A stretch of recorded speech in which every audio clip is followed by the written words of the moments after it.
I think I was just kind of burnt out and lost the passion for the game, and I wasn't used to the fact that you have a really rigorous schedule as far as school, and you're playing with a bunch of people who are just as good, if not better than you, and I think I was just very overwhelmed by it all, and so I just thought what would be best for me is to quit the team and just focus on track, since it would be a lot easier just focusing on one sport. I've been around athletes who have quit one for the other. What people see in track is that individualism where they can go out and no matter what, it's just yourself and you push yourself to the limit. I was hired in the spring of 2013. Allie Courtnall was running track and she had decided not to play soccer. And I knew coming in that Allie Courtnall was a player that we wanted to have back on the team. So it became a little bit of my mission that spring and summer to try to woo her back. Deep down I just knew she was going to have a big impact on our season. 1-0 Virginia late in the second half. Gillian approaches the arc, finds Courtnall. Courtnall shoots and scores! Courtnall has tied the match. 0-0 in the first overtime. Oyster sends it into the area for Lavrovsky, who wins it! The Bruins are national champions.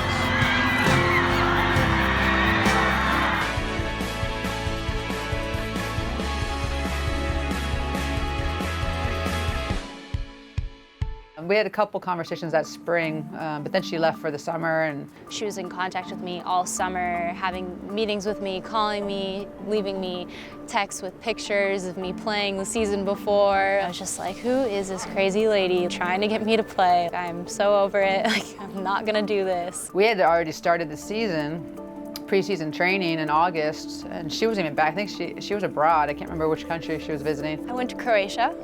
And so that was really fun. That was actually during the first 2 weeks of preseason where they're doing 2 days and stuff. So I was like, oh, this is great. Like, I do not regret quitting soccer. When she came back, she just had her wisdom teeth pulled. There's all these things going on. I was like, how is this? Like, is this actually? And I don't know, something inside of me just said, just keep plugging away, even though we started. The one thing I think we told her that really hit home is, if our team won the national championship and you were sitting on the couch at home, how would you feel?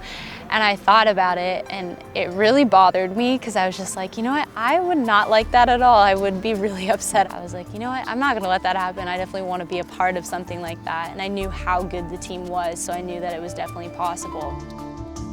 When I told the team that I was coming back, it was before one of their games. And then Allie walked in and I was kind of like, I wonder what she's doing here. And I thought, oh, maybe she's here to give an inspirational speech. Amanda was like, so Allie's coming back, and everyone kind of looked around like, what? No one saw it coming. Everybody thought like I was just completely done, no chance of coming back, because they had already played 3 or 4 games by then, so. We had to get her fit again, and obviously she's a track athlete, so it didn't take very long, and you know, that was like the least of my concerns. I almost passed out at the first practice back. I was so out of shape. We had running at the end of that practice, and she was saying that she thought that she was literally going to go into cardiac arrest.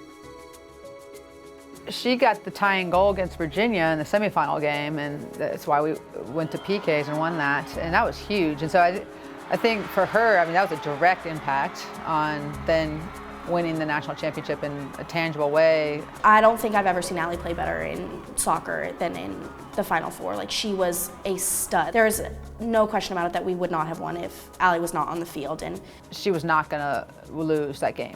Her work rate probably increased tenfold when we went down a goal. They were not gonna let this team lose. You could just feel it. The picture of her after scoring the goal in Virginia just kind of sums it all up.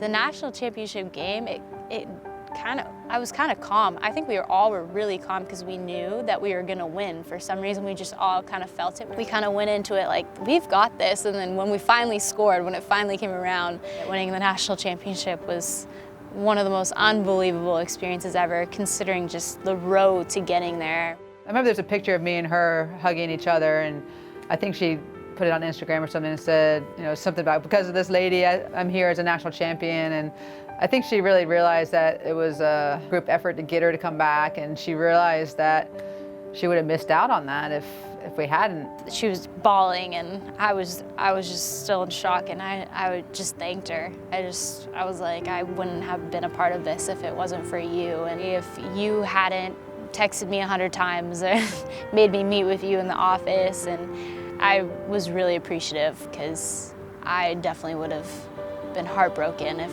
I hadn't been a part of that. I mean, even talking to her dad after the fact, he's like, I would have bet money that she would not have, was not coming back. Because that's what it just seemed, like she was just done. Even though it came across as kind of no. Like she never just totally said no, like don't call me, don't text me, I'm done. Like she never completely closed the door. So that's a good message to send to everybody, whatever circumstance you might be in.